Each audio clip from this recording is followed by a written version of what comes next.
രണ്ട് പിള്ളേരുടെ തന്തയായി നീ ഇവിടെ പെണ്ണാണല്ലേ?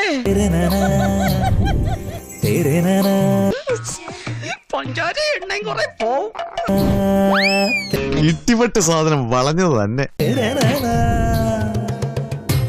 സത്യം പറഞ്ഞത് ആൺകുട്ടിയാണ് നിങ്ങൾ ഇപ്പൊ കമന്റ് പറഞ്ഞപ്പോ മാത്രം മനസ്സിലായത്. പക്ഷെ പറ്റിക്കാൻ വേണ്ടിട്ടാണെങ്കിലും ആരോട് ഇങ്ങനെയൊന്നും പറയുന്നതെന്ന് പറയണം.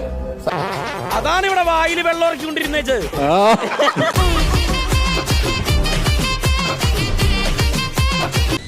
ഒരു കയ്യബദ്ധം നാറ്റുകരുത്.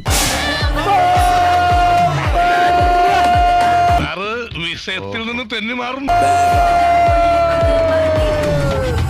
സാധാരണ എനിക്ക് ഇങ്ങനെ പിടിക്കാറില്ല മോനെ. സോറി, ഒരു ഗ്യാപ്പ് കണ്ടപ്പോ ഗോൾ അടിക്കാൻ നോക്കിയതാ. ബമ്പർ അടിക്കുമ്പോ ഇവനിങ്ങനെ പിടിക്കാറില്ല. ഇന്നെന്തോ അബദ്ധത്തിലല്ല, മനഃപൂർവ്വം. ഇന്നെന്തോ ശ്രീജിത്തിനല്ലടാ. അമലേ, നീ പുറത്താരെയും പേടിക്കണ്ട. ഞാൻ പറഞ്ഞില്ലേ ഇവൻ കള്ള റാസ്കലാണ്.